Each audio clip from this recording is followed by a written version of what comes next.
Previously on Fictional, a Scottish nobleman named Macbeth got a prophecy from some witches, alongside his friend, Banquo, that Macbeth would become king. Macbeth decided to take his fate into his own hands by murdering the old king and usurping his throne, sending the rightful heir, Malcolm, fleeing to England. The former noble warrior, Macbeth, racked with paranoia, then had Banquo murdered in the night.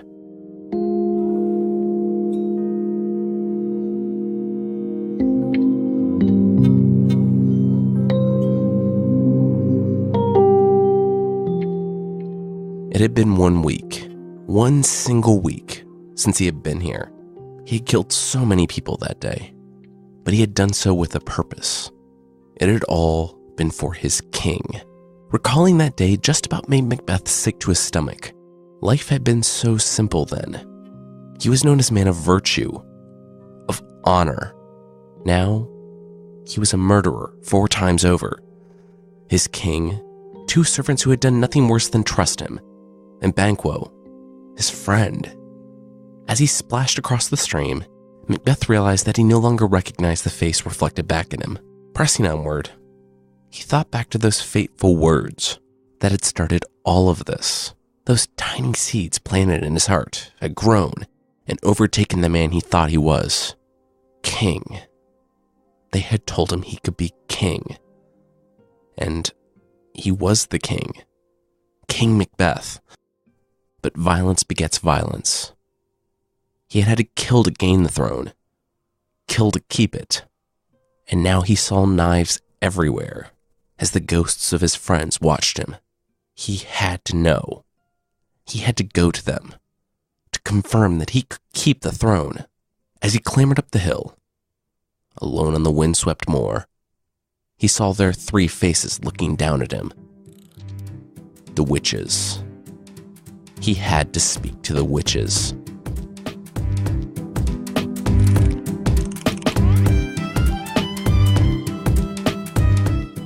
I'm Jason Weiser. From Bardic, this is Fictional.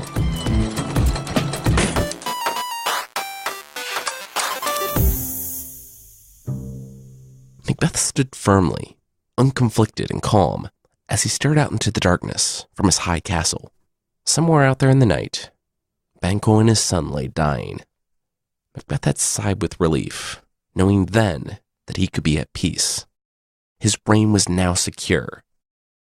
He would let the world crumble before he'd eat his meals in fear. The door opened behind him, and he turned. It was Lady Macbeth.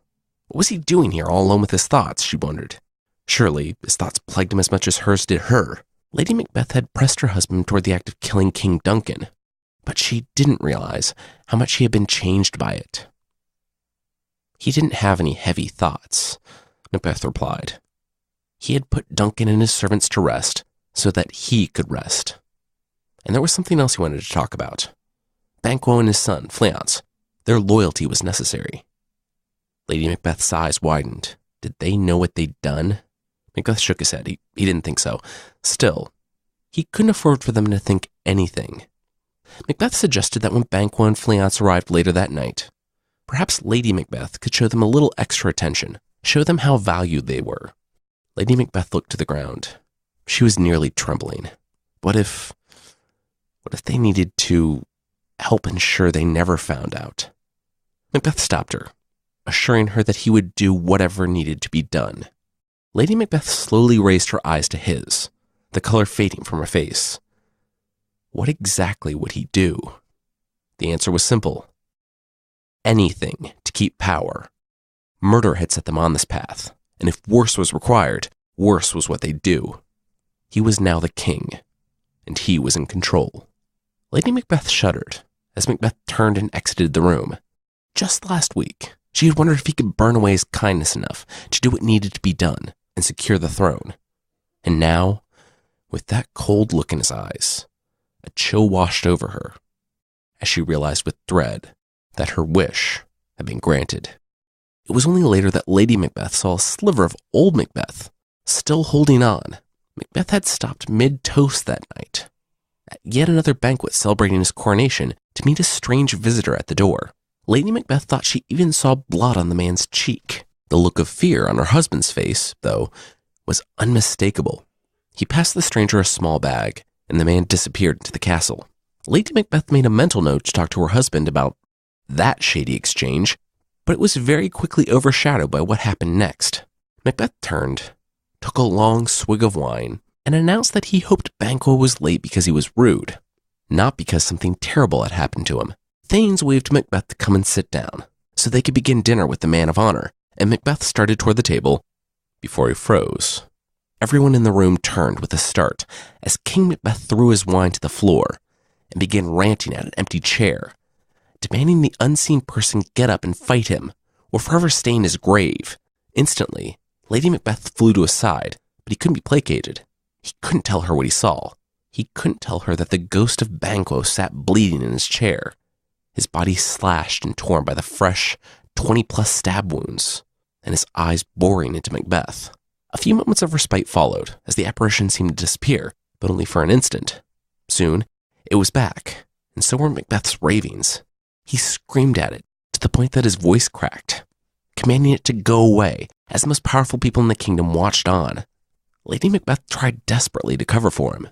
She tried to tell the guests that it was just a condition that Macbeth had since he was young, that he was still so distraught that his king had been murdered by his own sons, but no one really believed her. It was only after the ghost disappeared and reappeared once again to Macbeth, and the rantings began anew, that Lady Macbeth began shuffling everyone out of the room. The dinner was over. The king was not well. After everyone had cleared the room, Lady Macbeth turned to her husband to ask him what he was doing. They walked on a razor's edge here. But she didn't find him ranting and raving any longer. She found him calm. He announced that Macduff, the thane who discovered the late king's body, had failed to appear at the coronation feast, even though he had been summoned to do so. Furthermore, Macbeth already had spies. In the few days since becoming king, men had come forward from the houses of all the other major thanes, wanting to help Macbeth. From them, Macbeth knew that something was going on with Macduff. He just didn't know what. But he knew who would. The witches. Pulling back her husband's attention, Lady Macbeth demanded to know what just happened in front of all those people. Where did a breakdown like that come from? But Macbeth simply brushed aside her concerns. He claimed it came from being a novice in all this. In murder and intrigue. In time, that conscience would burn away. And as he left for bed, the sun already rising, Lady Macbeth watched him and began to wonder about the monster that she had created.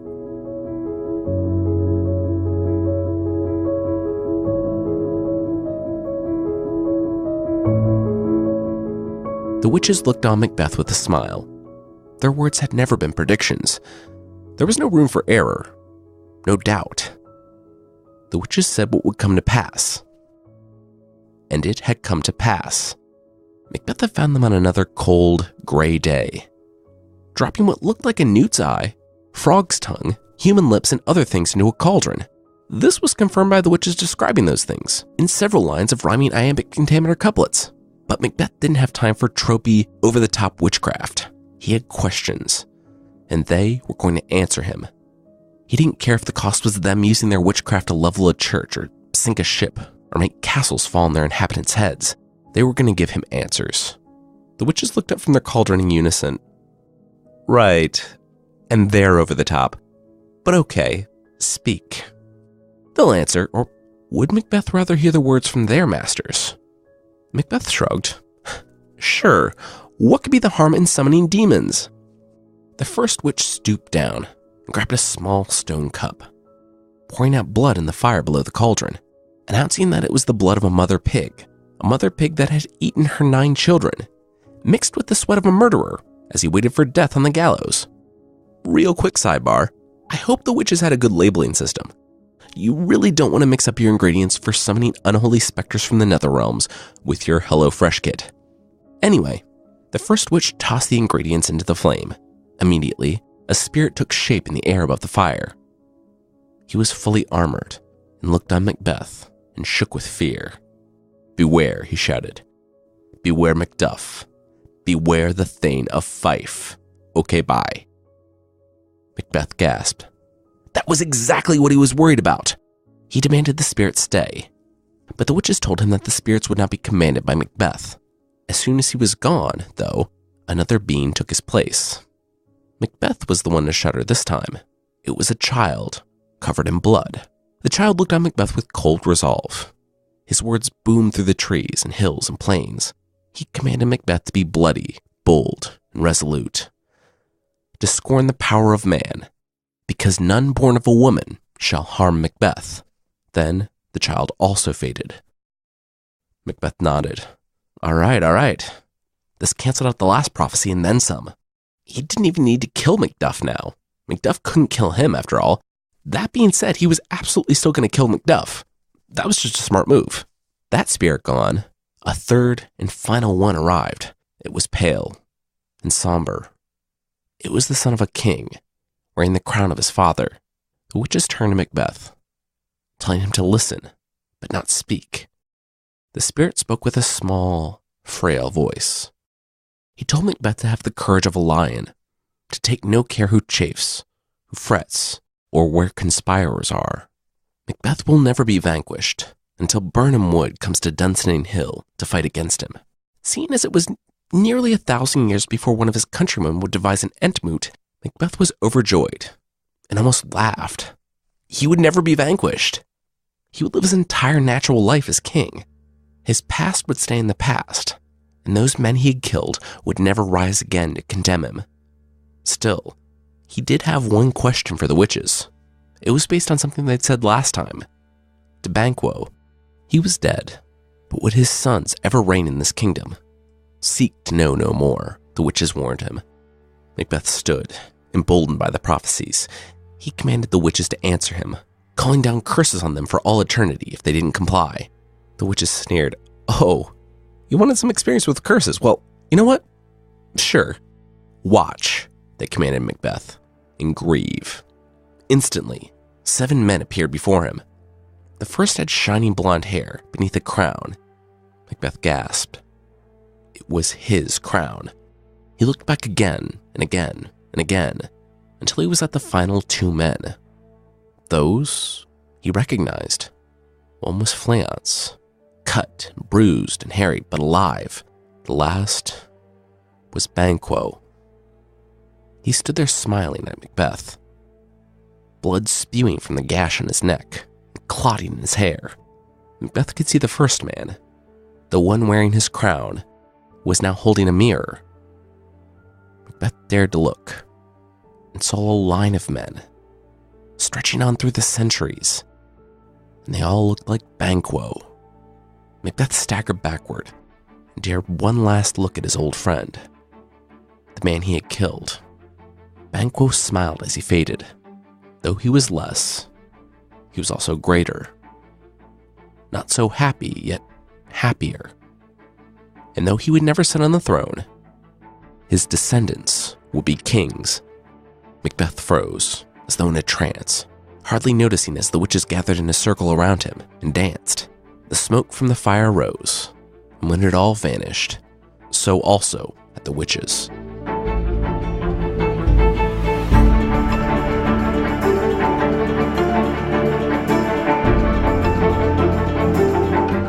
We'll see what Macbeth does with this mildly earth-shattering new knowledge, but that will be right after this. This week's episode is brought to you by Zola. The wedding registry. I remember that process. I wish we could have used Zola back then. Zola is a whole new take on the wedding planning and registry experience, so your happiest moment can be even happier. They've got everything. Over 500 top brands, 50,000 gifts, experiences, and get this, cash funds like fitness classes, wine subscriptions, and honeymoon funds, and more. Plus, it's ridiculously easy for everyone involved. It's all in one place, and a friendly customer service team will help you pick out the perfect blender and walk grandma through the registry. I would have loved Zola's top-rated app for iPhone, iPad, and Apple Watch, so we could have managed our registry on the go, like over 300,000 couples have already. Best of all, your Zola registry automatically pairs with your Zola wedding website, so your guests can seamlessly shop and get all the deets in one place. I think that, mixed with simple group gifting options alone, would have been amazing, but there is so much more with Zola. To sign up with Zola and receive a $50 credit toward your registry, go to zola.com/fictional. That's Zola, Zola.com/fictional, to sign up for a $50 credit toward your registry. All right, now back to the show.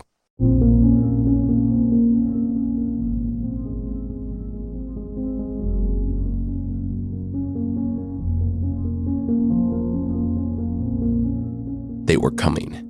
Macbeth's men were coming, the messenger warned. He was mere minutes ahead of them. The woman stroked her son's hair and nodded in acknowledgement. The messenger looked at her. Wasn't she gonna run? She just sat there, staring off toward the setting sun. The messenger shook his head in disbelief. He put himself in real danger for a woman who wanted to die? He scrambled from the room and the castle as fast as he could. It's not that Lady Macduff wanted to die. It's that she knew it was inevitable. Ever since Macduff, her husband, had fled to England, she knew that this would come. If there was a reason it was so unsafe for him to be in Scotland, then it wasn't safe for his wife and son. Still, he had left without a word to go to the king in exile in England. Macbeth had, of course, pronounced him a traitor. Lady Macduff kissed her son on the head as she heard the men at the gate, demanding Macduff's men open up. On the order of King Macbeth, they did. Macduff had told her enough before he left. Macbeth had killed Duncan to seize power, and then the 2 guards to cover it up. No one believed it was a coincidence when Banquo was found stabbed to death one morning by thieves on the street. Lady Macduff knew that she and her son would be added to the death toll. This world, she thought, where evil men like Macbeth were ascendant, and even good men fled. Fists pounding on the door made her jump. The assassins were now right outside. They burst through it, knives drawn and eyes hungry, but relaxed just a bit when they saw that it was only Lady Macduff and her son. "Where's your husband?" they demanded, glances scouring every corner of the room. "Hope he's not in some place so undignified where someone such as yourself would find him," Lady Macduff shot back, then nodded at her pretty solid 11th century burn. "He's a traitor," the man in front stated. Lady Macduff had resolve, but it hadn't yet been tested. She couldn't have known her 7-year-old son would leap from her side to defend his father's honor. She didn't know how crushing it would be to watch one of Macbeth's hired knives casually and callously stab her son so hard in the chest that he lifted the boy off the ground. She watched a knife explode out of the back of her son and gasped, as though he had stabbed her. The young boy dropped and crumpled to the ground in slow motion. His last words were barely audible, yet instantly recognizable. "Run!" His mother listened and bolted in the other direction, screaming that her son had been murdered. The men with the knives smiled and followed. Anyone who could help her was already dead.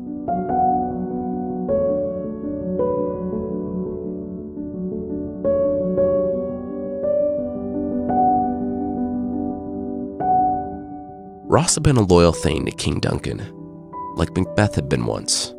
Now, he was a traitor under the new leadership, but he would rather be a traitor than a butcher for a mad king.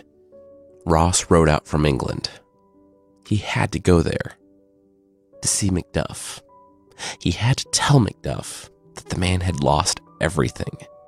Macbeth and his executioners had cut through Macduff's castle on just the rumor that Macduff had fled to England, to the rightful King Malcolm in exile under the English king's protection. They both had to know how bad it had become in Scotland. No one dared to be close to Macbeth anymore.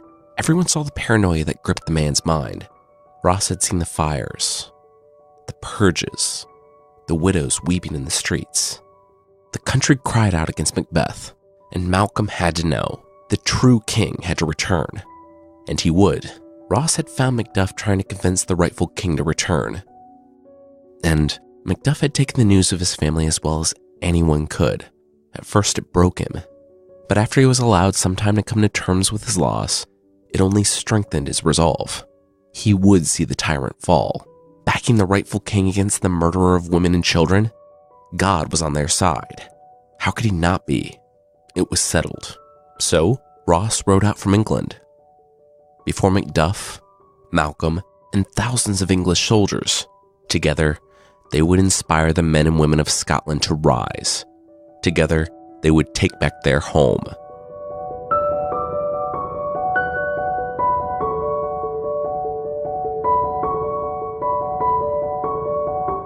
They found her there, hunched over the basin, hands trembling in the candlelight. One of Lady Macbeth's serving women had summoned the doctor. Her queen had scrubbed her hands raw the night before. The pair stood there, shaking their heads. Lady Macbeth didn't even see them. She didn't see anything except the blood on her hands. It all started after Banquo was found. Then, the news reached her of Lady Macduff, her servants. They had even killed her children. As she lay awake at night, alone in her bed after Macbeth had left to paint even more blood on their hands, she remembered the night Duncan died. She remembered smearing first her hands and then the guards in his blood. She remembered washing it off and thinking that that was the end of it. She had chided Macbeth not to look anxious. They would never get away with it if he looked guilty. Now she knew, though, that they would never get away with it. The first death had led to 2 more, then Banquo, then a castle full of innocent people. Now Macbeth led an army marching through the country, cutting down anyone he considered a threat. Their hands would never be clean. She began seeing it at night, the blood from those they had killed, staining her hands. She would run to the basin and scrub furiously. After a few sleepless nights, the queen existed in a state somewhere between asleep and awake, between madness and sanity. Now, the doctor and her servant watched her in silence. "Wash your hands," she barked to no one. "Put on your nightgown. Look not so pale," she said, as she had once said, long ago, when there was only one death on their hands. Then she straightened with fear, as if she heard something far off. To bed, to bed. There's knocking at the gate. Give me your hand. What's done cannot be undone. To bed, to bed, to bed." The doctor and the serving woman watched her steal away to bed, to another sleepless night, where the sins of her past denied her a moment's peace. And then they looked at one another.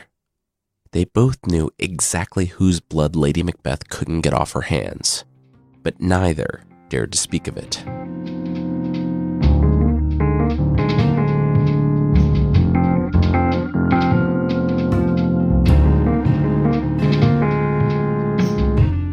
"10,000 of what?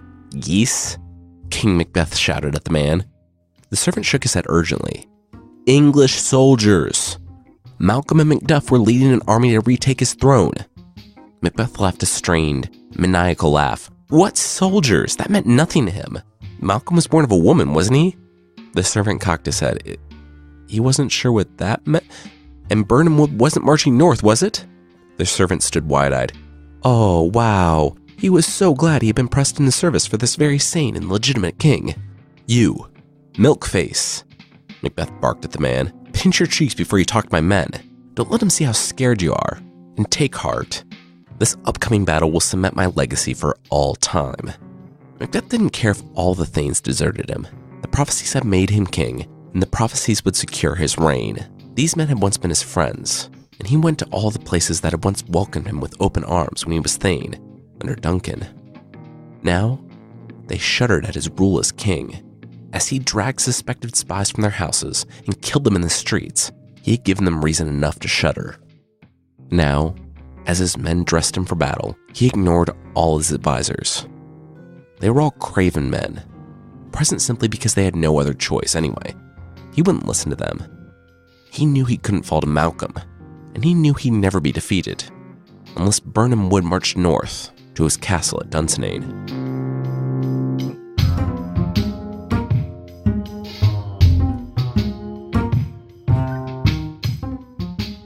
Just south, Malcolm and Macduff received good news. Macbeth wasn't going to march out and meet them in battle. He was just going to sit in his castle and wait for them to come to him. They couldn't believe he was that arrogant. He was just going to sit there and invite a siege. It was like he thought he was invincible. Macduff figured it was because the only people Macbeth had left were those that were forced into his service. No one was loyal, only scared. In fact, many of Macbeth's men were deserting, joining Macduff and the rightful king. Still, if he knew their true numbers, he might march out. He might do anything other than smugly sit in his castle and wait for their assault. They couldn't have that. Malcolm looked back at his army, and he had an idea.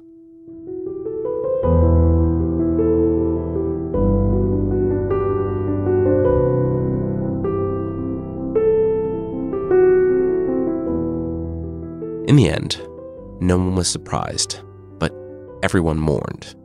Lady Macbeth had committed suicide. She had been plagued ceaselessly by guilt over the past weeks, and all her serving women knew what she cried about at night. Macbeth was stilled by the news. The only other person that knew him was gone. The only one who understood what he was going through had taken her life out of guilt over what they had done. He had been told, of course, and so it didn't come as a complete surprise. The doctors had said they couldn't do anything to help, and Macbeth had an invading army to worry about. Still, with the news, Macbeth sunk into a deep despair, and he delivered one of the more well-known soliloquies from the play, ending with, "Life's but a walking shadow, a poor player that struts and frets his hour upon the stage, and then is heard no more. It is a tale told by an idiot, full of sound and fury, signifying nothing." The news of Lady Macbeth crushed him. But there was another wave of pressing news. One of the few scouts that hadn't deserted said that he had seen the advancing army led by Malcolm and Macduff. He was on a hill looking south when Birnam Wood, it started to move. Macbeth staggered backward, finger outstretched, screaming that the man was a liar, but by now, the scout had had enough. He didn't need this. He was the only one to come back. If Macbeth wanted to see for himself, he could go. 3 miles south was a moving forest. Macbeth couldn't have known, but Macduff and Malcolm had instructed their soldiers to tear the branches from Birnam Wood, to hide their numbers. As they marched north for their final confrontation with Macbeth, they had no knowledge of the prophecy. They were only thinking tactics. Needless to say, it rocked Macbeth with fear. To him, it was the first prophecy of the witches that had been fulfilled. Birnam Wood was marching to Dunsinane, and it came as a reminder of his mortality. Maybe he wasn't invincible. He gritted his teeth as he looked out on the battlefield. If that was true, if Birnam Wood was marching, then it was fate for him to die on this day. And if he would die, at least he would die facing forward, with his armor on.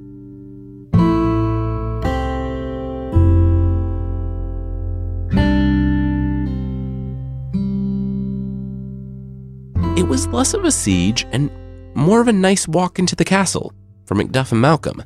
Upon dropping the leaves and branches to reveal their true numbers, the nominal force Macbeth stationed in front of the castle had broken and fled. Macduff and the others were just as surprised to see most of the enemy not only retreating, but starting to fight on behalf of Malcolm. In mere minutes, the fortress had fallen, and English soldiers were pouring in. Only those most loyal to Macbeth had stood for him, and even they chose to surrender rather than be killed. Macduff knew he would be haunted by the memory of his wife and children for the rest of his life if he didn't personally kill Macbeth. As he rode through the castle, the last vestiges of Macbeth's power burning and dying around him, he saw his man. There, Macbeth sat atop his horse, the crown sitting defiantly on his head. Both men dismounted and approached one another. "Go away," Macbeth said coldly. His soul was tainted enough with the blood of Macduff's. But Macduff had nothing to say to Macbeth. He would let his sword do the talking. He lunged, Macbeth parried, and the fight began. Even though Macduff fought to avenge his family and castle, for some reason he couldn't touch Macbeth. It was like fighting air. The man was everywhere and yet nowhere. Finally, Macbeth spoke, telling Macduff he was wasting his effort. He should really be fighting people who could be harmed. Macbeth's life was charmed and couldn't be taken by someone who had been born of a woman. Macduff laughed aloud, stopping Macbeth in his tracks. He told Macbeth to despair his charms. He, Macduff, was not born of a woman. He had been born by cesarean section, but since it was the 11th century, it was more accurately described as Macduff being, quote, from his mother's womb untimely ripped. The swords still clashed, but all resolve left Macbeth. The witches had betrayed him. Macbeth refused to fight Macduff. And that was fine, Macduff said. Macduff was more than happy to accept Macbeth's terms of unconditional surrender. after he kissed the ground in front of Malcolm, the defeated king could live in a cage in front of the man's castle. The people could come by and laugh at him like a sideshow act under a sign that read, "Come look at the tyrant." That was unacceptable, of course, but something else stood out to Macbeth. Tyrant. Something about that name stopped Macbeth cold. He was brought back to his last battle. It wasn't against Macduff and Ross and the others, but with them. Banquo had been there. They had been fighting for their king and their country. They had been friends. Macbeth had destroyed it all. He had told himself he would be king to guide his people, but he was a tyrant. And all it had taken was one line. One line from the witches had led to him killing his king. One line had turned him into a monster. But did power create the monster he had become? Or did it reveal one that had been there the whole time? Now, he was fighting a man who wasn't born of a woman. After Birnam Wood had marched to Dunsinane, this was as much fate as him becoming Thane of Cawdor, as much fate as him becoming king. And he would die here. Here he was, a sword in his arm, facing his enemy. He would continue fighting and die in his armor at least. The brave, honorable man he had once been would be disgusted by the monster he had become. But at least Macbeth could die like the man he had once been. It wasn't long before Macduff overwhelmed Macbeth. Before death came for the man who had been a soldier, thane, king, and tyrant.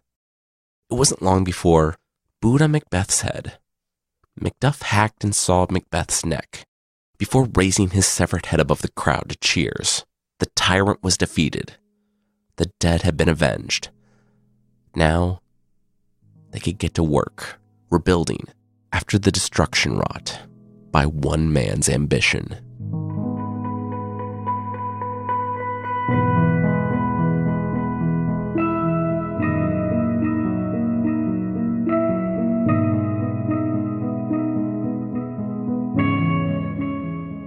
One of the reasons I love the story of Macbeth is that, in the beginning, Macbeth is a hero right out of any medieval story. He's a loyal servant of the king. He's a brave warrior, a good ruler, and probably a pretty decent guy. At the end, he's a murderous tyrant who's killed his closest friends and betrayed nearly everyone he was loyal to. He's nearly the opposite of who he was at the start. I'm always interested in the path good guys take to becoming bad guys, and though the play Macbeth doesn't seem as concerned as I am with that question, I think it's a question worth asking. Did the witches, ostensibly the agents of evil in the play, warp the good and loyal hero? Or did they just give him an excuse to become the monster he was always going to be? You're also probably wondering, hey, what about Fleance, Banquo's son, and all that king talk? Well, this play was probably written during the reign of King James.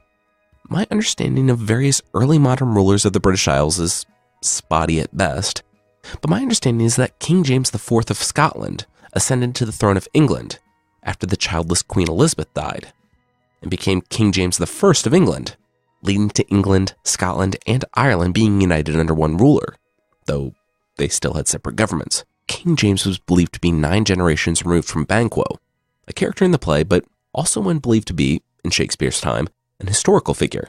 So a major character and plot point in Macbeth that seems to go absolutely nowhere is really just Shakespeare dropping in a little shout out to his patron because, hey, you might be the greatest English poet that's ever lived, but you still have to pay the bills.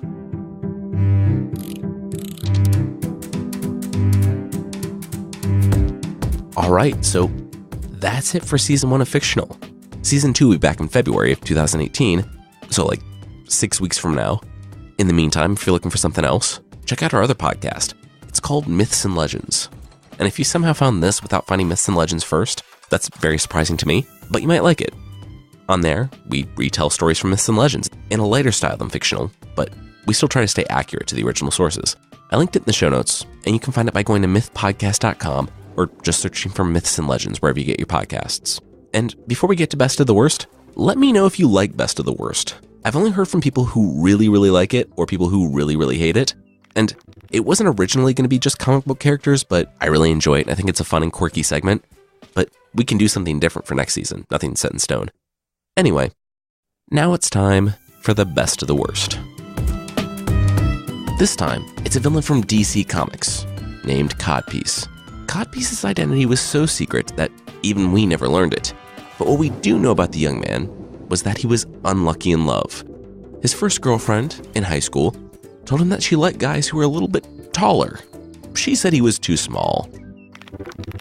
A comment that he almost immediately misinterpreted. Later on in college, he had a similar conversation that went a similar way. Based on these two conversations, and years of thinking about these two conversations, we open with him in the issue's present day, so 1993 New York, swearing at his date in a club, and having hit all manner of self-imposed rock bottom, he was tossed out of the club. If you're not familiar, a codpiece is an item of clothing that was popular in the medieval and early modern periods that attached to the front of men's trousers, and it accentuated the front of men's trousers. It also served a protective function in suits of armor.